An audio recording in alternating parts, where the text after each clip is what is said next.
Hi, everyone. Thank you for joining us today for the October edition of our Pitch Perfect here with FrontFundr.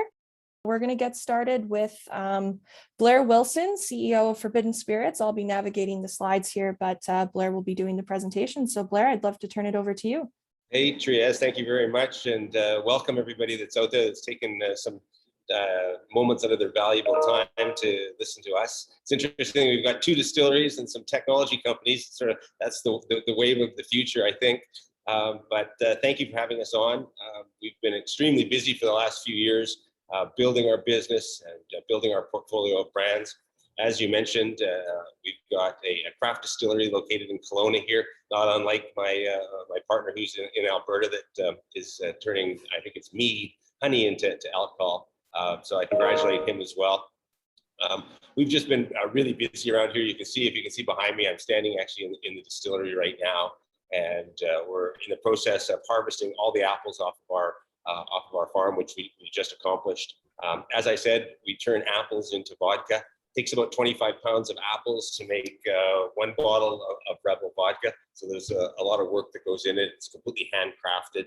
And we're fortunate enough to have a custom-made still that's behind me that we ordered from Stuttgart, Germany. Oh, that's a small one. So you can see the outside of our building. We built a 5,000 square foot distillery with a 75-seat outdoor patio. We now have a 150-seat picnic area as well. So it's a great opportunity for us to showcase our product. As I said earlier, we're obviously in the process of fundraising. We've raised about $5.5 million privately through friends and family and individuals that did a lot of work on our distillery. So we've got a lot of great partners that are helping us along the way. We're in the process now of raising a subscription receipt offering of between $3.6 and $4.5 million. It's well on its way. We launched yesterday, so we're looking forward to having another great week this week now. If you can go to the next slide. Yep. As I said, we have a proven portfolio of products. We're not a startup company. We've got hard assets, the still behind me included, and we've got a strong portfolio of products that are actually in the stores. Our Rebel vodka expanded into our Eve's Original Gin last summer, and the gin is just taking off. It's outselling our vodka 3-to-1. We've got representation in about 150 private liquor stores here in BC, and then we just got our Rebel vodka into the 20 government signature stores here in BC. So we look forward to increased sales through the government liquor stores. With the raising of the money, obviously we'll continue to build our brands, build our Rebel vodka, and build our Eve's Gin. But we also want to use funds to expand into other areas. And two of the key areas right now are our ready-to-drink products, our vodka soda, Rebel and soda in a can, and our Eve's Gin and tonic in a can. The ready-to-drink market has just exploded. Annual growth over the last 2 years has been 40 to 42%, and they anticipate the same thing for coming 2022. We're looking forward to launching those two brands in February of 2022 to take advantage of the spring and the summer. Perfect. Next slide. Next slide, thanks. All right. As you can see, right now we're 100% BC focused, but we're looking to raise money so that we can expand, build our brand, and build our sales and manufacturing network across Canada first. To give you just a sense of how much alcohol is consumed on a daily basis, in British Columbia, vodka sales in government liquor stores in BC alone are $600,000 a day. People try to ask me, sure it's not $600,000 a week or a month? And it's like, no, $600,000 just in vodka every day. And Alberta's not that far behind at $500,000 worth of vodka a day, but Ontario leads the charge with $1.6 million worth of vodka sold every day in Ontario. So we don't have to go too far to be able to reach marketplaces that will gladly accept our product on their shelves. But having said that, we're an internationally focused company. I just got back from Germany about 7 days ago, meeting with potential buyers and importers into the EU and into Asia as well. We've highlighted two areas that we want to focus in on. One is in Romania, where we're looking to do into Romania, and to China. Romania did about $650 million in vodka sales last year, and China's off the charts. So our goal number one is to expand across Canada, and then our goal number two is to expand into the international markets. Just to sort of go over just the investment highlights of why we invite you to join us on our journey across Canada and our journey into Europe and Asia as well, is that we've de-risked a lot of the investment here for our new investors now. We have a proven product, not just a proven product, but a proven portfolio of products, from our Rebel Vodka to our Eve's Gin. We have a scalable model. We're speaking with craft distillers in Ontario, in Alberta, and in Montreal to co-pack our product for us in those provinces, so that our Rebel Vodka can say distilled and bottled in Ontario or distilled and bottled in Quebec, which will be very helpful in improving sales in the LCBO and the SAQ. As I said, we've raised $5.5 million to date, invested into a lot of hard assets of building all our equipment and our distribution channels. And we have a strong management team, from two master distillers to a great CFO to salespeople on the ground right across British Columbia. So, we're ready to scale up, and we welcome the opportunity for you to join with us and enjoy what we're doing. Thank you. Wonderful. Thanks for the great pitch there, Blair.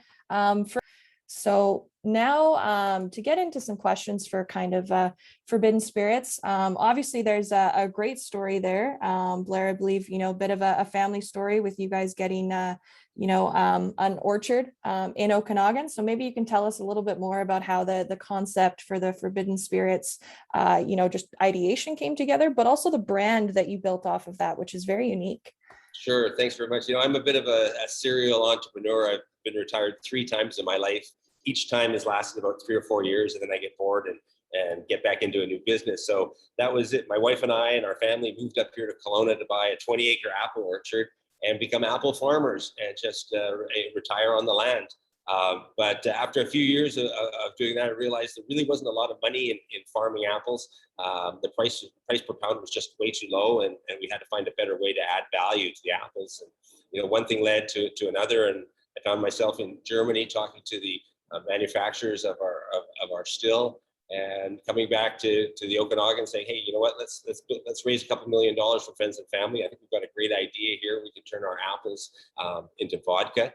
And we started off and hired our first master distiller, and the Rebel Vodka in 2019 was born. And that led to a 50 times distilled vodka. This is 25 times distilled, which is a little unheard of in the industry. Smirnoff is distilled 3 times, and Grey Goose is 6.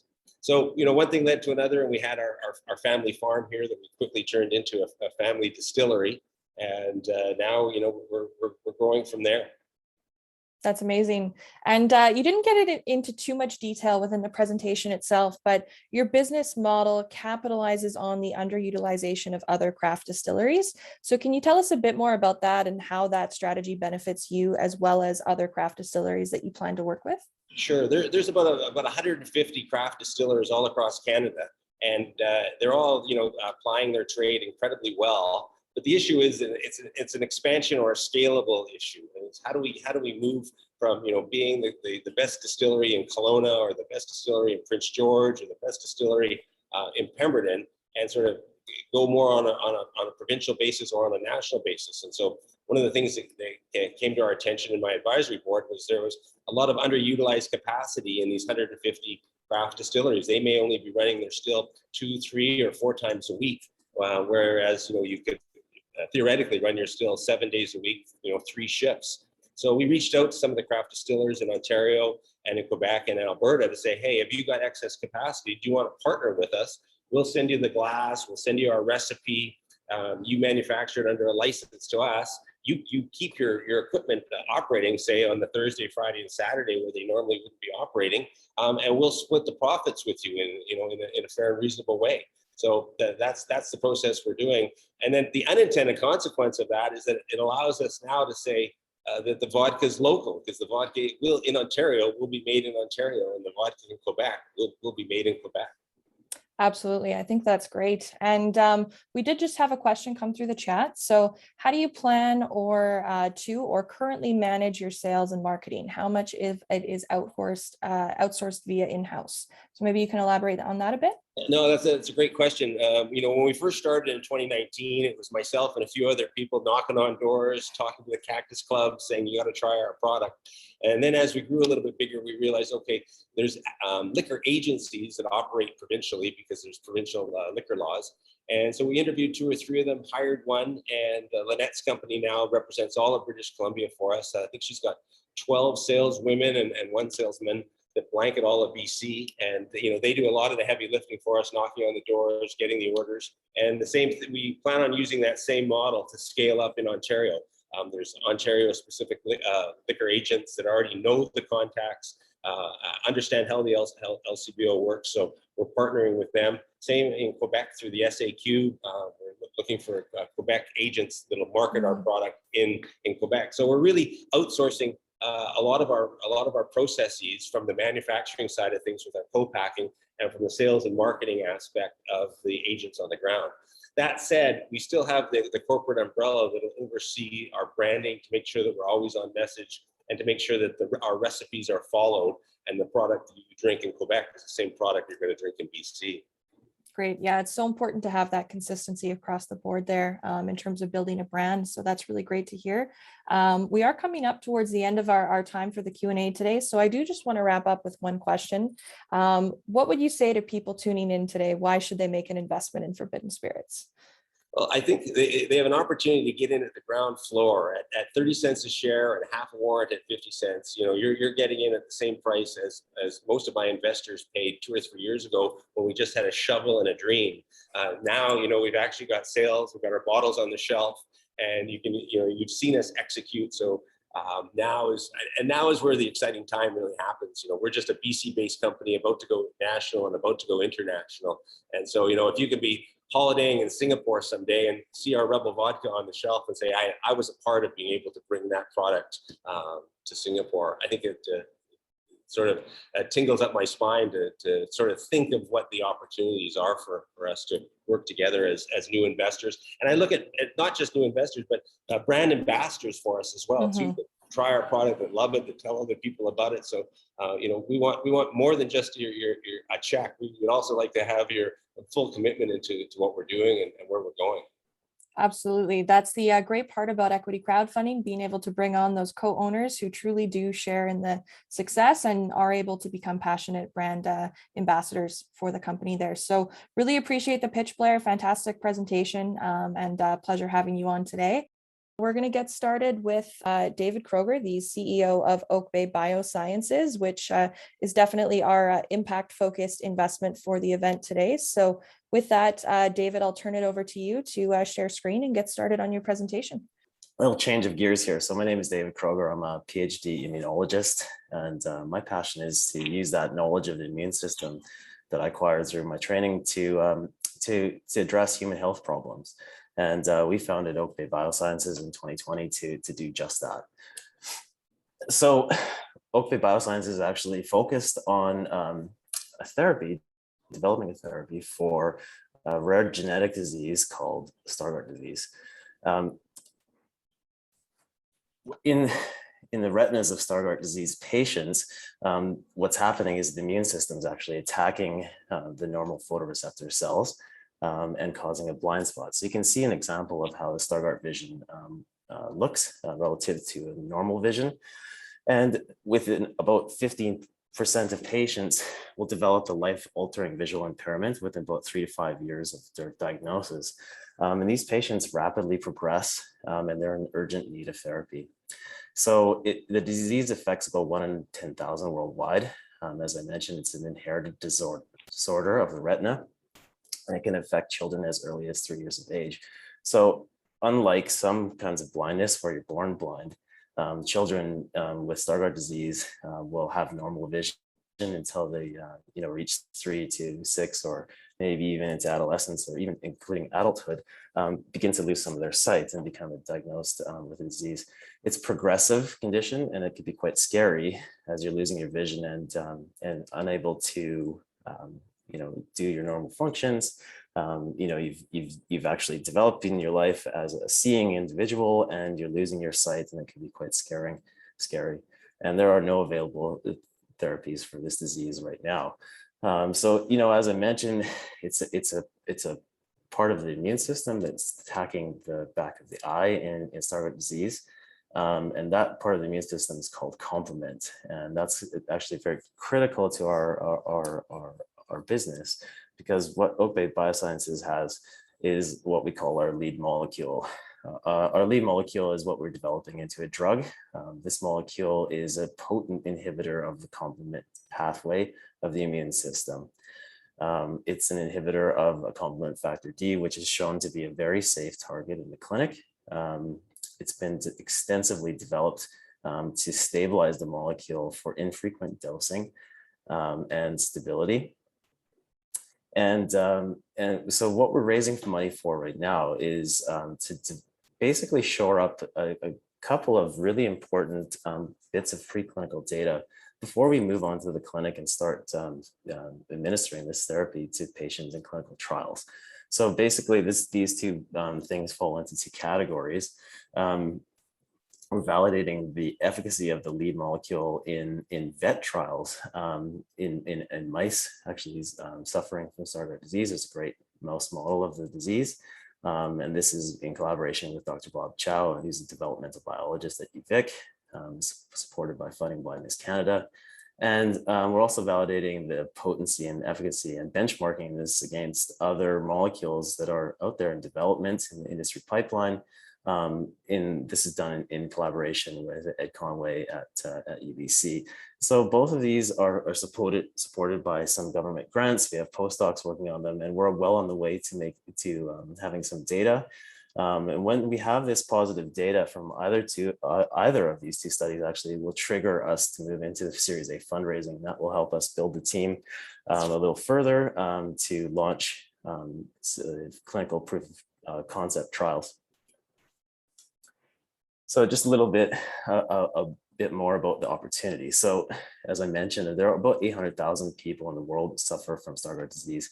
About 50% of them will have some remaining vision and be eligible for therapy. And for these kinds of drugs, you can command a reasonable cost of between $20,000 to $50,000 per treatment year.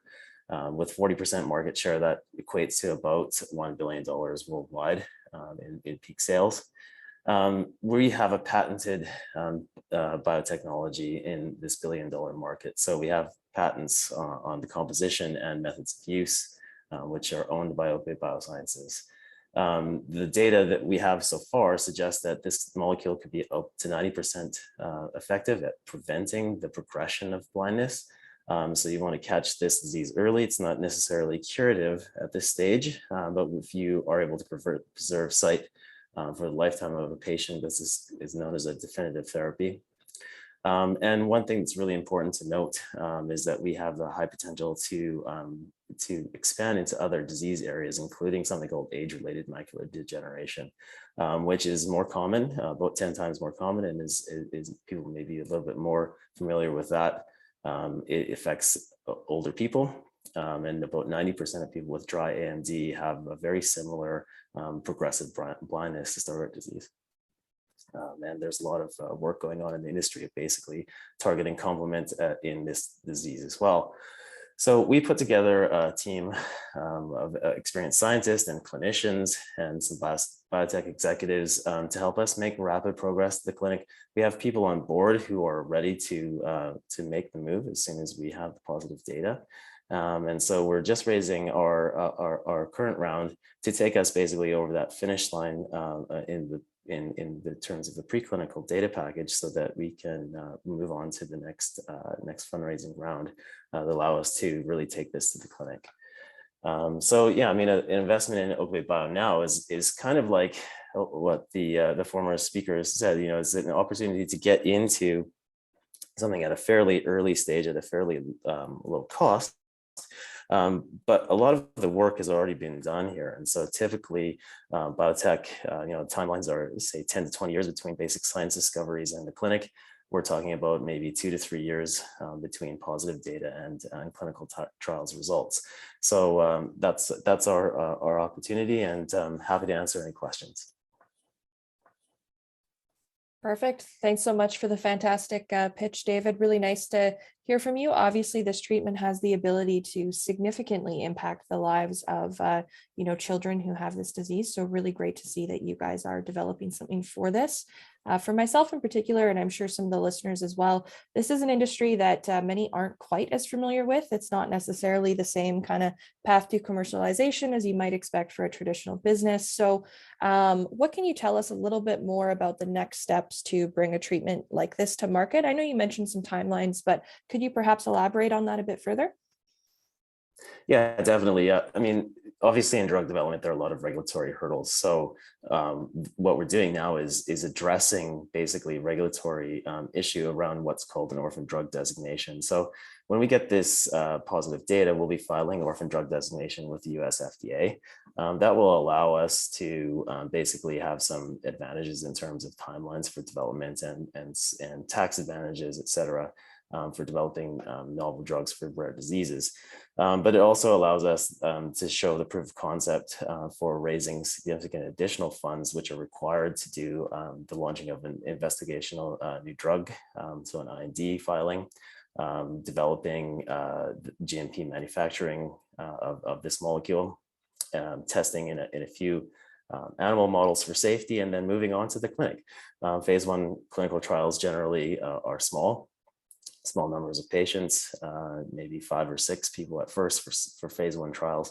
And then we anticipate 20 to 30 patients treated in about 18 months after the IND is filed and in a phase 2. Perfect. You also are working with a lot of different groups. So University of British Columbia, University of Victoria, Fighting Blindness Canada, and MyTax. So how are all these groups working together to bring forward this treatment? Yeah, I mean, it's really great to have the collaborations with the academics who would believe in the science and have seen for themselves, the potential here. And so, we have those collaborations set up through MyTax funding. So basically what happens is this organization, MyTax, funds postdocs to work in their labs on our project. And so that's a cost-effective way to get a top-notch talent to work on our project. It also helps, we have infrastructure at the universities. And it's also really nice to have the support of Fighting Blindness Canada, which is a major charitable organization to do with blindness in Canada, sister of Foundation Fighting Blindness in the US. That's great. You've touched a little bit on your background, but you've assembled a great team as well to be bringing this treatment to market. So can you tell us a little bit more about your expert team and advisory board? Sure. Yeah, definitely. Yeah, so I mean, the founders are a group of experienced biotech experts with a few exits under their belt. Most notably, recently, Megenesis Therapeutics by Eric Moore. But we also have assembled a very interesting group, an incredible group of people actually for the scientific advisory board and individuals who may join us as we move forward in a more formal way. We have 3 ophthalmologists, including the world leading expert in the Stargardt disease, Roxana Radu at UCLA. And so we basically have assembled the right experts to basically put this, move this forward to the clinic when it comes time. We also have finance expert Chris Astle, experienced seasoned biotech, and we have people who have actually done this on the ground through QLT, and so we're just optimistic that when the time comes, we'll be able to take this to the clinic. Perfect. And as I asked Blair towards the end of his presentation, I'd like to ask you the same question as well. What would you say to people tuning in today? Why should they make an investment in Oak Bay Biosciences? Yeah, I mean, I think there's 2 reasons. So first one being, you have an opportunity to make an impact almost immediately on human health by supporting this development of this molecule. And going hand in hand with that is that because we're so far along the drug development process, we have a pretty short timeline to market as far as drug development goes. So there are both altruistic reasons and impact reasons, and also economic reasons that make sense. Really appreciate it. Thanks so much for the pitch today, David. Now we're going to look to move towards Merchant Opportunities Fund with Peleg doing the presentation today. Merchant Opportunities Fund is actually an income generating investment, so a little bit different of an opportunity than the other pitches we're seeing here today as well. So really excited to learn a little bit more about the fund and what you guys look for in terms of small businesses in Canada. So with that, Peleg, I'll turn it over to you for the presentation. All right, good stuff. All right, well, hello everyone. My name is Peleg Bartfeld. I'm the CFO and Chief Risk Officer at the Merchant Opportunities Fund. Like Teresa was saying, it's a bit different from the other investments here in that it's an investment fund. Our fund was created just over a decade ago and is focused on creating a strong, stable income by investing in credit portfolios, which helps finance small businesses across Canada. We've returned over 8% annually since inception, and that's net of all fees. So the way our fund works is that we raise investor capital on an ongoing basis, and then we deploy that capital in a diversified set of specialty finance portfolios. Our flagship portfolio you'll see on the right there is Merchant Growth, and that's invested in several thousand unsecured small business loans. We further diversify that portfolio with smaller investments in things like asset-based lending, equipment leasing, venture debt, which is secured by tax credits, and some consumer finance portfolios. So if I drill specifically on the Merchant Growth portfolio, which represents about 70% of the fund, Merchant Growth is one of Canada's largest alternative lenders to small businesses. We differentiate ourselves through a proprietary technology-driven application underwriting servicing process. We provide financing for small businesses that have cash flow but lack the collateral required for traditional bank debt. So it addresses this large financing gap that most small businesses face in Canada. It's a market where large banks rarely lend to small businesses. And so this creates a big opportunity for alternative funders to come in and meet that demand. Since it was founded over a decade ago, it's got a substantial depth of expertise in kind of the unique challenges of originating and underwriting to small businesses. So one prominent case study is our original funding of Fresh Prep, which many of you will know is one of the largest sort of home meal kit providers in Canada. So we were on the ground floor at day one when they were buying their first machine and only had a handful of employees. We funded it over several years, 6 financing rounds. Today, I think just recently, the company just raised $20 million or something like that. It's a fantastic success story. It really illustrates how we're able to support small businesses, allow them to grow, and then eventually graduate into the sort of intermediate and large size business categories. So just finishing off here, you can see our fund performance historically. The big distinctions that'll jump out is that we're quite uncorrelated with the market overall. You can see that because we fund small businesses and storefront small businesses, there was a COVID impact. But due to, I think, some prudent management, we've now recovered most of the impact of COVID over that time period. And yeah, so today we're back and growing and performing well.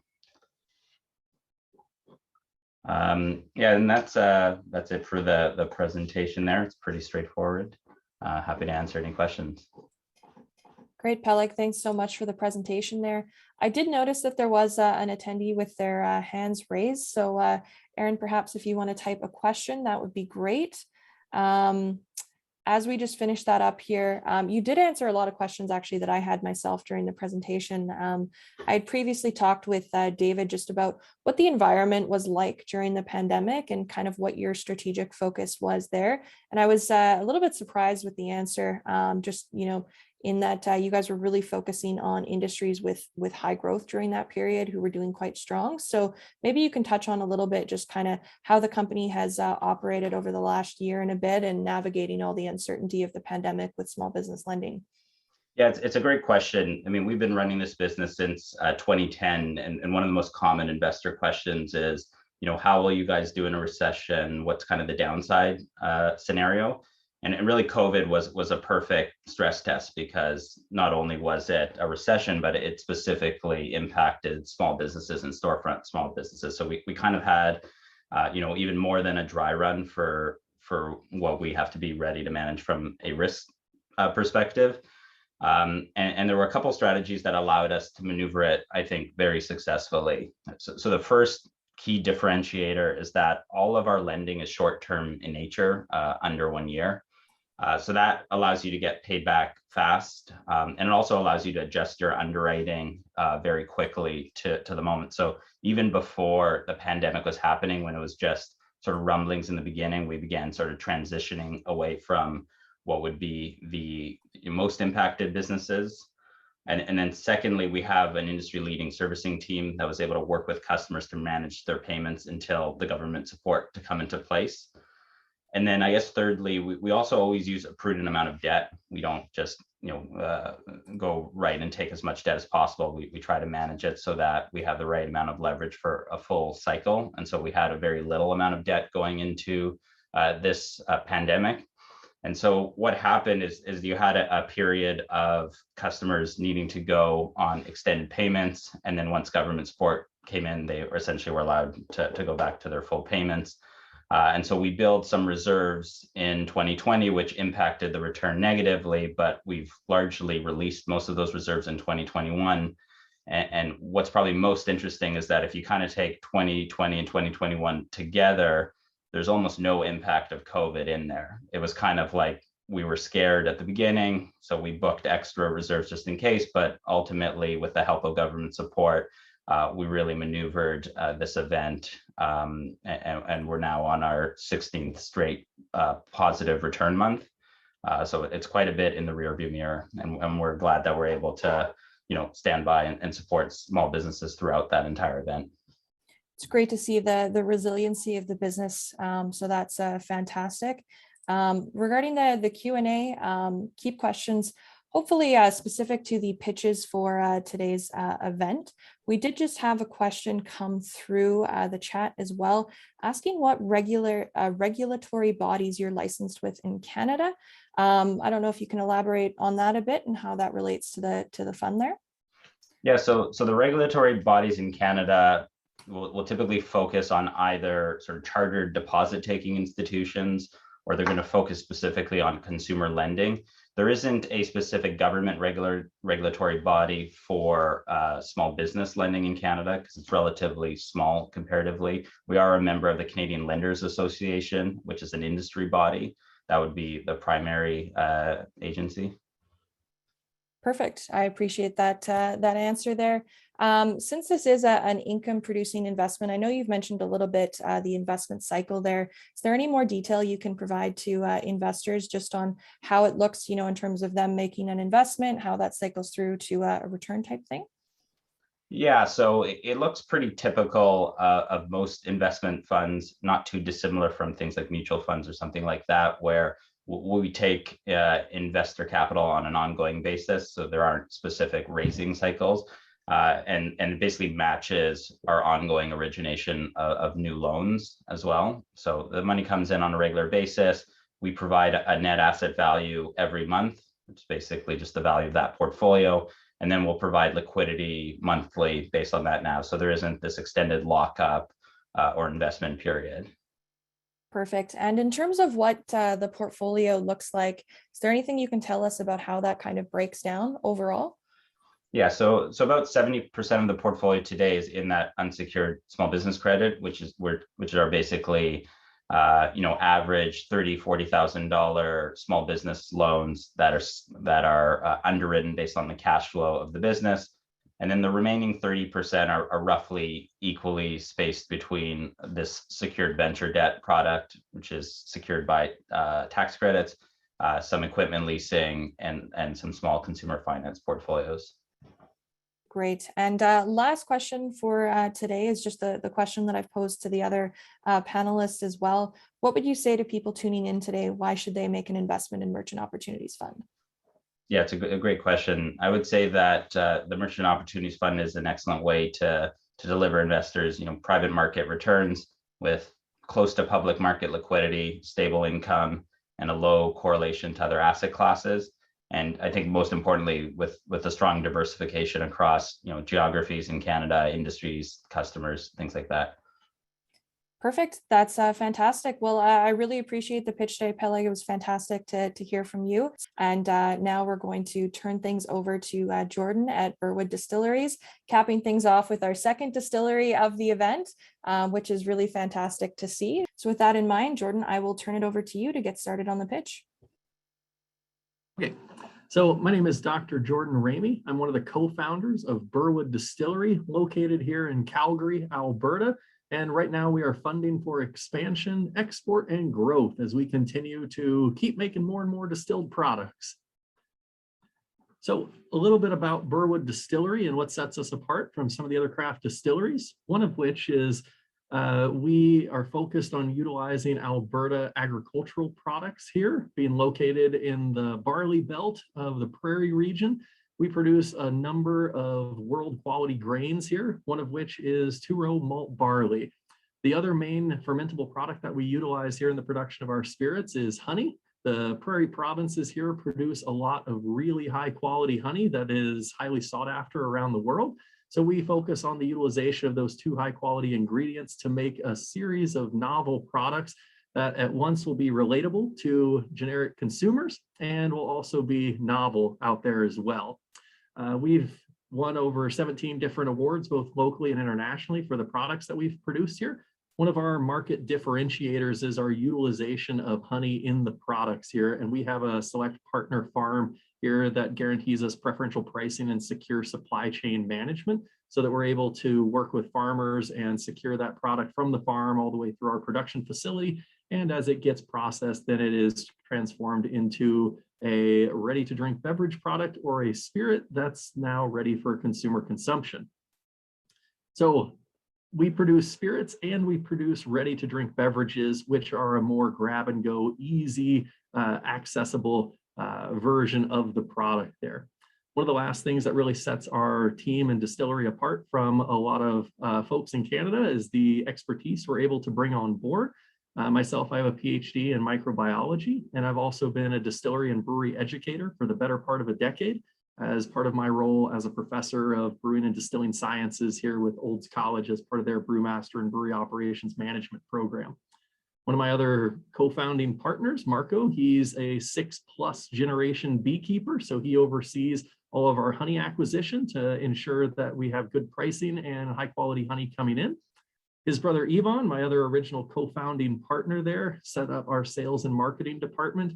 And we have some really highly skilled folks that we've been able to bring into that department as well, with experience from large companies such as Bacardi, PepsiCo, Big Rock, Sab Miller. And that's really helped us grow over the last year and a half to really target and streamline our product offerings that we have out in the market and how we are able to sell those products out into the market.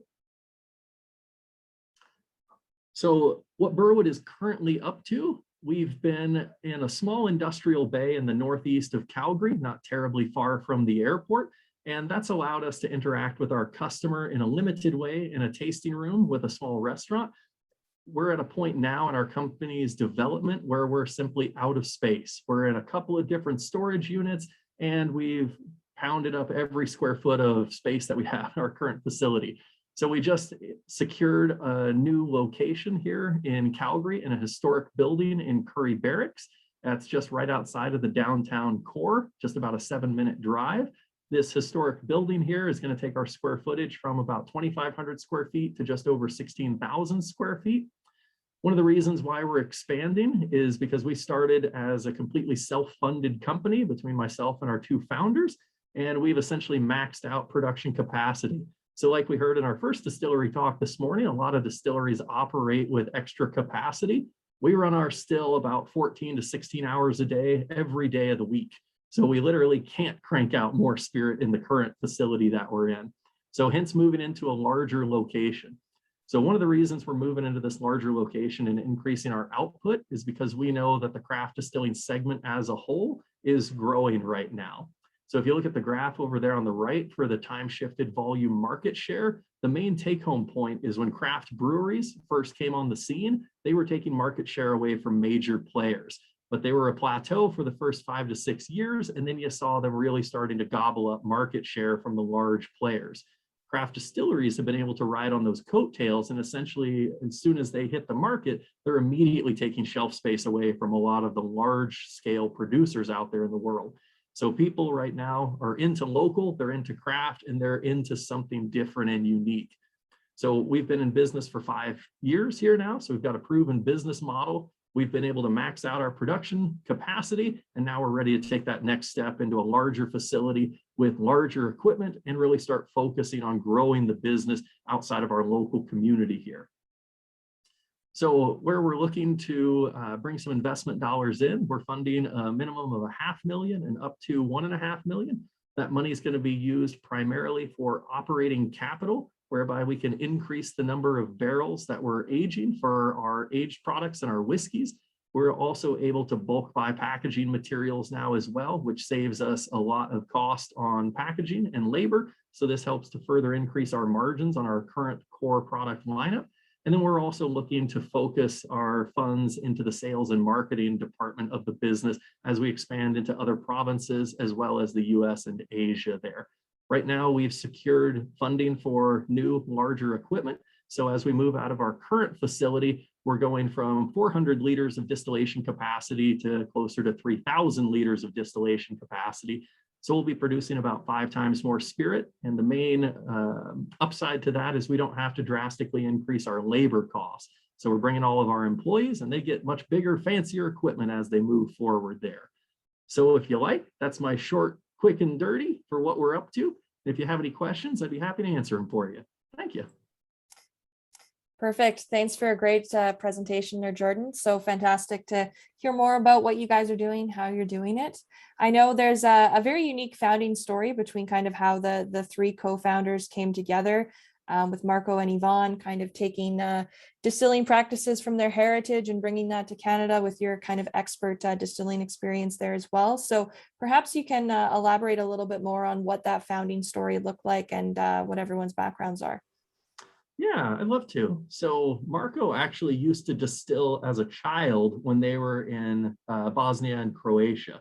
So it, for him, was part of his weekly chores. So they would, at the end of their crop season, they would harvest all the plums, all the honey that their family could. They would ferment everything. And then literally a mobile still pulled by a donkey would come to town.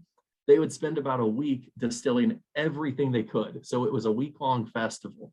So as a kid, it was just another chore to do. As Marco got older, he realized it was a really important way for the community to come together and engage. So for them, growing up fairly poor, it was a way for them to take that agricultural commodity and essentially make it shelf stable so that they could hang on to that spirit that they produced and use it to bargain with through the winter months. So as the war came to their country, Yvonne and Marco, along with their parents, ended up fleeing from Bosnia to Croatia and then immigrated over here to Canada about 25 years ago. And they've been here, like I say, for all those years. And Marco essentially said, I've always wanted to open a distillery and do what I used to do as a child. So I actually met Yvonne house hunting here in Calgary through a friend. And Yvonne found out that I help run the brewing and distilling program for the college, and I've helped build breweries and distilleries all over the world in North America and Asia, from really small mom and pop startups to $100 million plus facilities. And so I had a student one time say, you tell us how to do it. How come you don't ever do it for yourself? I said, I hadn't found the right team yet. So Yvonne approached me. We got along really well. We had some really similar friends. He had a lot of similar interests, loved craft spirits and beers like I did. And he said, my brother used to be a distiller as a kid. And I was like, he's a distiller as a kid? That's wild. Who's a distiller kid? And so he said, let's go out and meet. So we sat down and met. And essentially, I felt like this was a strong team to assemble.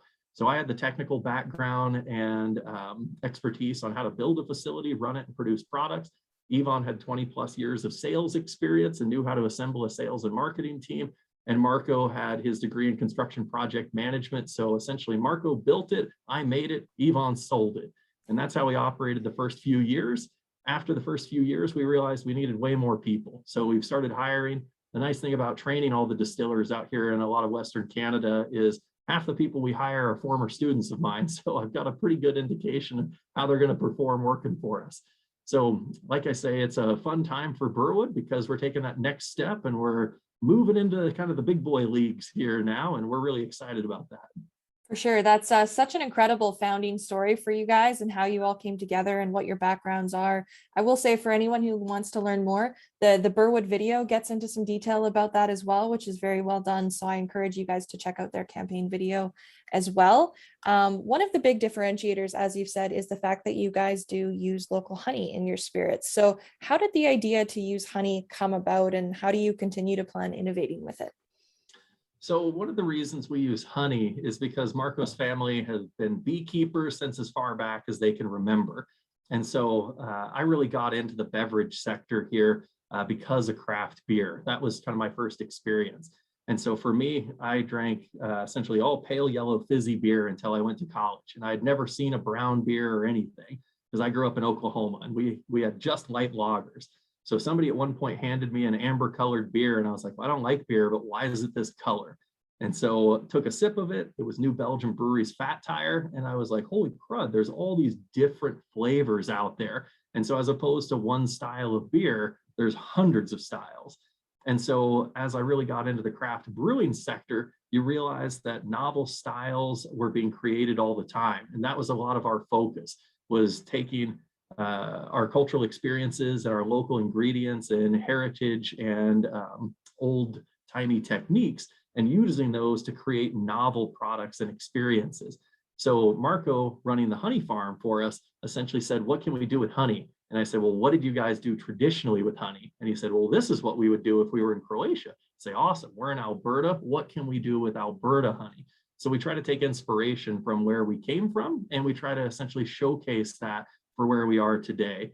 So I always say, if you leave Burwood and you take a bottle with you, you're taking a snapshot of Alberta with you. It's a liquid present that embodies everything from our farming heritage all the way through our processing and our cultural heritage here in the province.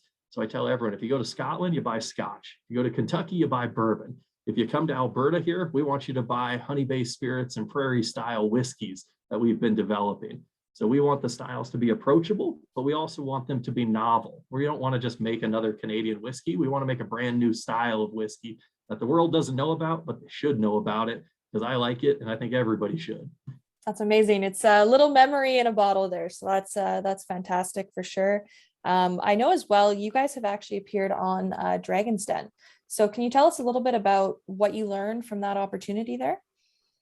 Yeah, we were on Dragon's Den. We did the filming in August of 2020, so kind of in the heart of the pandemic. So that was a wild experience. We rented a car and drove straight to Toronto without stopping, really. And so then we filmed our Dragon's Den episode there. We got offers from both Manjit Minhouse and Arlene Dickinson. On the show, we made the agreement with Arlene to move forward with it. And then as we were going through our due diligence with Arlene, we felt that the connection really wasn't correct for the direction we wanted to grow the business in. We love Arlene. She's a great person and a great investor, but we didn't feel like the synergy was really there as we were going through the due diligence on those sides.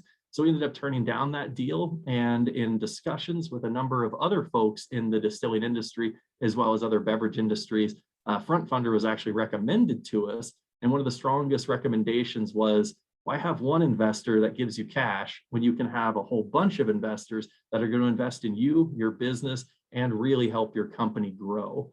And so that's one of the main reasons why we're with FrontFundr, is we carved out a 10% equity stake for employees so that we could employ an employee ownership model for the company. And we really wanted to strengthen our community ties as well and open up investment opportunities for both the local community and other Canadian investors as well. So it was a way for us to help grow that original Marco idea of community-focused distilling and bring the community together as we continue to grow this company. And I love seeing other distilleries on the call, because our biggest thing is we all work together in my mind, and we're there to take shelf space away from the giant producers of the world. We want to showcase local artisans. And we think the best way to do that is to involve the community as directly as possible with your company. That's great. I'd love to see how you guys shifted the strategy there and really focused on becoming community oriented. I know for the local area there, many people are probably familiar with kind of the stables and what that means to the Calgary area. But for those in different areas of Canada who maybe aren't as knowledgeable on the significance there, maybe you can tell us a little bit more about what's so historic about the stables and what that means for the business. Yeah, I pulled up a picture here in the bottom right. So the stables was part of Currie Barracks, which was a military installation here in Calgary. That building was built in 1936. Some of the trees around that building were also even planted in the same year now. So that building was designated a National Historic Landmark. And so that means that it comes under federal jurisdiction for that. So in this area, the land around it is extremely valuable. The land that it's on is problematic for a lot of other developers because you can't knock the building down and build a 5-story building there, which is what a developer would typically want to do. For us to be a really community-focused distillery and to engage with the public in a meaningful way, we really want to celebrate both our heritage that we've brought from abroad and essentially celebrate that in Alberta. So for us to do that, we think a heritage building is a really great place to do that. I'm a dual citizen. I was actually born in the US, but my grandfather was here in Alberta. And so he was actually part of the mounted division there back in the 30s. So he used to ride in the cavalry and bring up the end of the Stampede Parade every year. And so completely surreptitiously, we ended up with the opportunity to utilize this building, and then digging through old family albums, found lots of pictures of my grandfather in the area as well as part of the mounted division there. And so if you're familiar with Calgary, this building is just a block down the street from the old Wild Rose Brewery, which has been there since the late 90s.